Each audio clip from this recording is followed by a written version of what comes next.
All right, round two with the Rue. Here we go. So 50 vilest villains. Now, most of the villains in this are mainly human, with some exceptions. But this list was like, okay, all right. Some of it, very few of it, I was like, okay, I agree with that. A lot of it was an opportunity to make a statement about, of course, you can imagine, right? Female villains tend to get more sympathy, right? Which is ironic because that was the problem back in the day when things were more traditional, right? Female murderesses would get leniency from a lot of the men in the jury trials, and the lawyers smartly try to get more women on the jury who had a very different view of what to do with the woman on trial. But in terms of the list, a lot of this list was like who? Who are you? I never heard of him. Right. So I would just go through some of it. So of course, the Invisible Man. Oh, it's funny how it's really about the woman and this guy that stalks her. Right? Oh, the Invisible Man. Well, if you actually see a lot of men doing this, right? And they're not invisible, but they don't. Anyway, shut up. It's always funny when you talk about violence and you're seeing this right in front of you. You can see who or what is a lot of the problem. Okay, I won't even mention that. I don't got balls like that. Misery, Rob Meathead. Actually, Meathead, that was a good movie. Actually, Meathead could be a talented filmmaker. This and Spinal Tap, but yeah, remember Kathy Bates. It's just funny too. Like I said. There's no toxic femininity. Oh, I guess no wait, toxic fandom. Okay, so there's some toxic, but there's no mention of toxic femininity in this. It's not made for that. It's made to take you out. All right, come on, stop. I'm just kidding. Get Out. I always heard that this film was actually the family in this was against liberals. It was against like white liberals, upper class, bourgeois people who I keep arguing are the people that make this magazine and also the people that are putting all this stuff on us. But yeah, Jordan Peele, I just like, nah, I don't feel like wasting my time. Audition, a very overrated movie from an otherwise amazing filmmaker. And once again, here's the example of it where this woman, of course, she mutilates and tortures men horribly, right?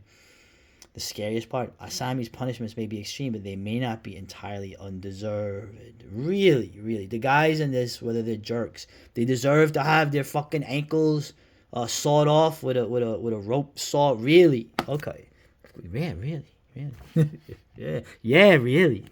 Leave somebody. They tell you the first time. Anyway, we're gonna go through this, like this stuff. I never heard of this. I mean, it sounds like a cool movie. Big Ronnie. We all know a couple of Big Rons, don't we? Big Ronnie. So, I actually know 3 Ronnies, but anyway, never heard of it. Sounds crazy though.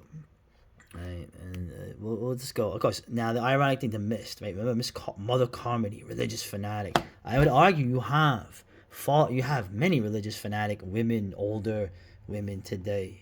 All around, they are religious fanatics. But what religion?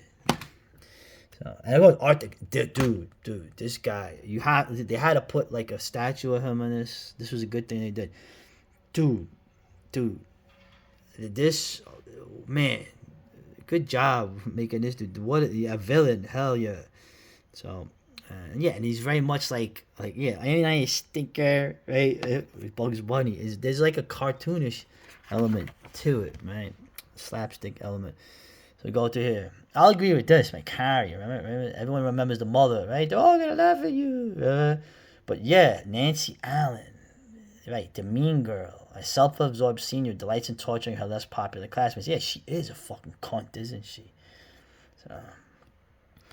Yeah, Coffin Joe. Now I never seen these films. I've heard of these guys, like these Brazilian filmmakers. I never got around to him. He may do all these horrific things, but he serves up a blasphemous cocktail of misogyny. So that's the worst thing, I'm sure. And here they bring up Patrick Stewart playing a neo-Nazi, right? Of an otherwise movie that nobody heard of. That's what I'm talking about. So, yeah, there you go. I like that his ideology. These dudes are lumping proles. Come on. This film I never saw mutilated, but I'm trying to get through here like The Entity, right? More misogyny, misogynistic. This is like a spirit. This isn't even like a human. So, oh, the stepfather. Now, yours truly, man. That was a cool movie, man. Yours truly, man. I've had two stepfathers, right? So I'm very well adjusted. Right? So yeah, the stepfather. I could see that, man. So and the fucking hit you. I'm glad they remembered this, man. So this is where it starts to get good, right? This not so much. I was not actually a fan of the Devil's Rejects, believe it or not. So talk about try hard film, right? And I like Rob Zombie's Halloween films, but this is not my opinion. I'm just going through the list here. The Hitcher, dude, Walker Howard, man. And this film, it's funny. This film I had seen, right? And I think it's hilarious that La Femme, right, inside the French film when they were having the riots for the people in the suburbs. Who are the people in the suburbs in Paris? Right? They were burning cars, and this is during that time where you have this woman break into the house and try to basically do what women do a lot of, right? They try to steal babies all the time from NICUs and hospitals, and they also sometimes you will have them cut the baby out of the womb. Holy shit! Right? But it's funny how this female villain, okay, with the I would say toxic femininity, but I don't want to do that because the ancients knew of the viciousness of the feminine. And you'll see that later in something that I'll show you here. But La Femme becomes more than a terrifying villain. Man, it was a stupid film in one way in terms of suspension of disbelief, but man, it is a gory ass film. Right? She's a personification of the patriarchal idea. Right? So, all right. So somehow you get to blame it on the patriarchs. I love that. So you'll go through here. A Manhunter. It was an alright film. Blue Velvet. Is that even a horror film? Right? Maniac. Oh, it's a fucking great movie. Right? His nasty habit of scalping women. M's in a spot on our list.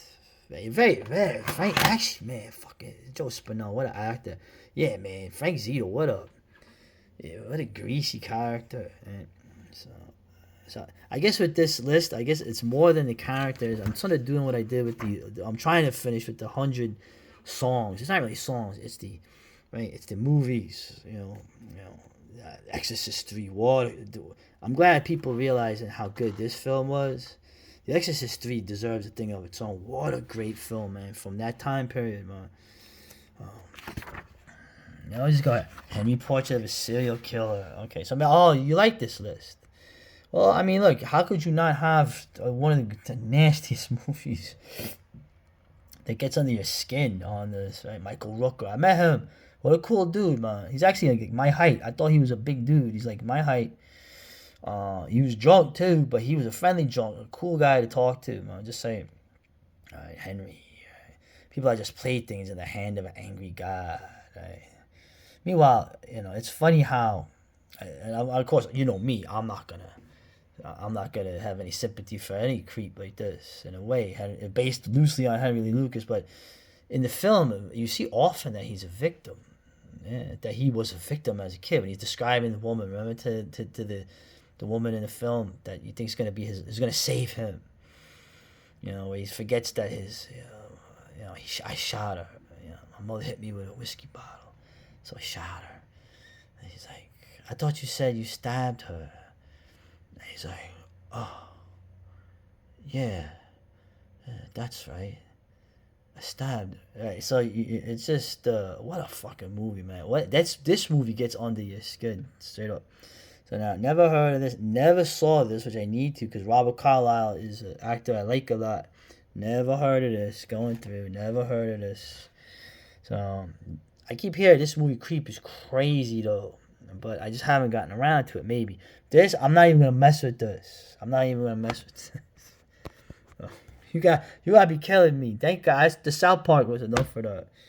All right, so obscure. Okay, Ebola syndrome. Ebola.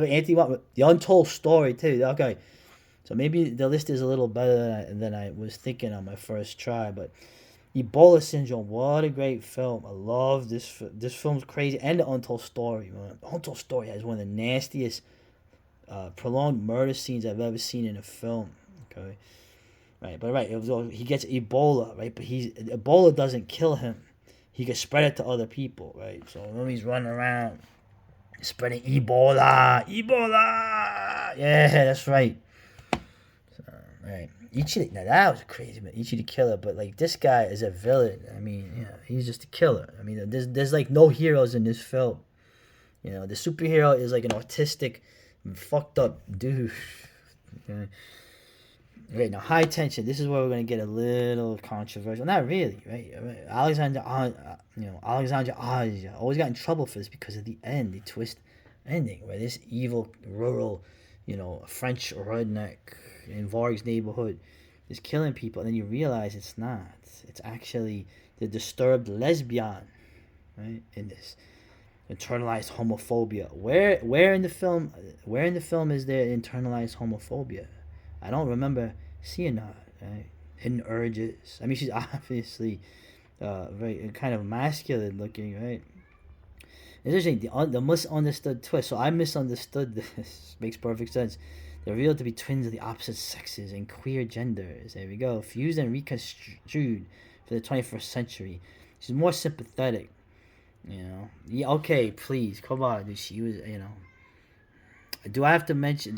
Look at domestic violence statistics? I'm just saying. Look at the demographics of domestic violence statistics. You will be amazed. Okay, you will be amazed. Right, so trying to get through this list. I keep hearing about this film. I never seen it. I don't want to see it. I don't want to see a lot of these films. Like Mars. Oh, it's so messed up. A Serbian Tale. I don't want to. I don't want to see it. Oh, dude, those fucking men. I was disappointed. I actually like Alex Garland's work usually, right? Bombhard, oh man, target harassment, stalking, belittling, gaslighting before attacking, toxic masculinity. So Wolf Creek, I never saw this. I know it's an Australian outback film, but never saw that. Mother's Day, I never saw this movie either. With the crazy mother. I remember I remember as a kid, the newspaper seeing the advertising for this. So let's get through this. Funny game. I keep hearing Funny Games is nasty. I never saw it. Never saw Funny Games. So, and going through Pearl. I mean, this whole thing. Mia Goth. I still don't get this trilogy. I don't get it. I really don't get it. Other than the whole idea that the old woman is killing everybody. And it's played by the same actress. Okay, that was kind of interesting, but it just doesn't. And the women are all sympathetic. They're all sympathetic. They all have a reason. So, this movie, I ain't gonna watch this The Vanishing. I know what happens in this movie. I have no desire to see it, man. Nihilism. I don't like nihilism. Okay, Rhodes. Oh, rest in peace, man. I remember this dude. I remember seeing him at the conventions, and I was talking to him, and he was like, I had an Italian name. He's from Boston, I think. He would be drunk, and he would call me by my name. Hey, Indy's going down, right? Real Italian name, huh? It was just funny. And of course, Rhodes is, I mean, the film is kind of, I like how they make it bigger, right? His own cult of personality. I mean, he scares the fuck out of everybody in the film. He's a psychopath, an anti-science authoritarian. He's anti-science, right? Then again, I remember Dr. Frankenstein, when they saw what he was doing. And, they never bring up, too, like, the idea that, Dr. Frankenstein. And I think Romero was more clever in that. And clearly anti-military film, which is fine with me, actually. But when you saw the anti-science, well, what was the scientist doing? He was feeding their fallen comrades to the zombies. There's a historical precedent for men like Rhodes. Sadly, history seems to repeat itself, right? But it's just funny. But like, man, I tell you, like, they make him a badass or and then they make him a pussy at the end. But when he's getting ripped apart, man, and he's telling the zombies to choke on her. That was fucking great. Who's this? I don't know who that guy is. Let's round this out. I took the whole fucking bloody video doing this. Okay, I never saw I keep hearing Lars von Trier. Remember the Dog Me 95? Remember the Manifesto? Remember the films they made on those? But shit, I keep hearing this movie's nasty. And the rest, I have The Ring, right? The Ring is The Ring. My late fiance liked The Ring, and Sully, who you? I never heard of him. So half the list I never heard of. We got a little toxic masculinity, virtue signals in. So it's a typical list. The vilest villains. We got some of the vilest villains you've ever had in history around, and you won't make one film about them. You won't even approach it. Very safe horror, huh?